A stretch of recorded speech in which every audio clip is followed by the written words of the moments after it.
Benjamin Franklin said, "If you fail to plan, you are planning to fail." I think this is particularly true when it comes to personal finances.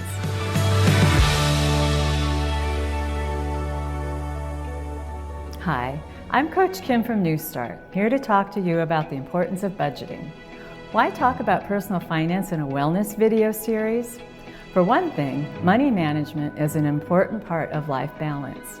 Just Google Life Balance Wheel, and the images that come up will most likely include a section for money or finances. For another thing, money worry consistently comes up as one of the top causes of stress, and we know that negative stress can be detrimental to our health. One recent survey shows that money issues increase the stress level for 90% of Americans, and the annual Stress in America poll conducted by the American Psychological Association found that in each of the last 3 years, over 60% of those surveyed said that money is a significant source of stress. In fact, it ranked as the number 2 stressor, following close behind work as the leading cause. In contrast, learning about personal finance can help alleviate stress, as evidenced by a 2021 study conducted by George Washington University. In my own experience, I obtained an undergraduate accounting degree and a master in business administration from a major university without taking a single course on personal finance. I had plenty of education on business finance, but not personal. And in more than 25 years of teaching higher ed accounting and business courses for different universities, I can tell you that personal finance is not typically a topic covered in the curriculum. The good news is that awareness around personal finance education is growing, and it is never too late to learn. So whether you have never attempted a personal budget or you have been living by one for years, my hope is that you will glean some helpful information to move you toward greater financial wellness. What is a personal budget? One definition is a financial plan that allocates future estimated personal income towards estimated expenses, savings, and debt repayment. I would add giving to this list of allocations. There are numerous budget formats and templates available. You can make it as simple or complex as you choose. You could write it out by hand in a notebook. Maybe you'd like using an Excel spreadsheet. Perhaps a desktop app appeals to you, or the convenience of an online program that you could access on your phone. The important thing is to adopt a method that fits your style and that you will use consistently.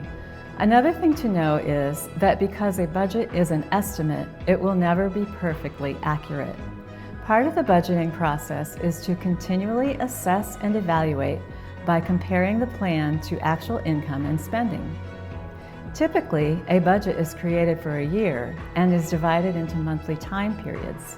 As the year progresses, only you can decide if your budget needs to be completely revised or if you can make minor adjustments and still meet your overall goals. Ultimately, spending cannot, or at least it should not, exceed income.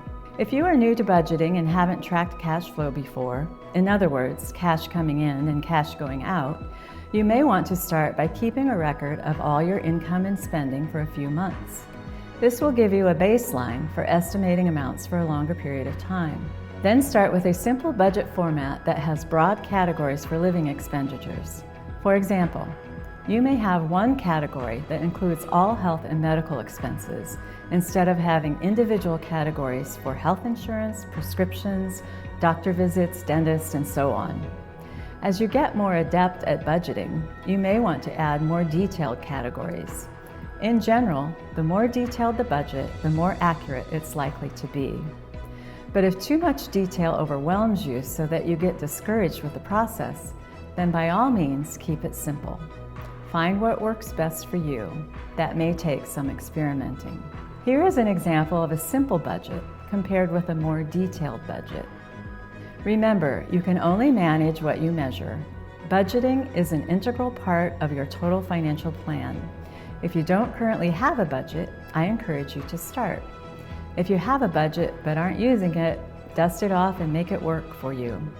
If you're a budget pro, keep at it and consider adding more detail or making it more automated. Don't wait until the beginning of a new year to start. any time is the right time to plan to succeed. This is Coach Kim from NuStart. Thanks for watching.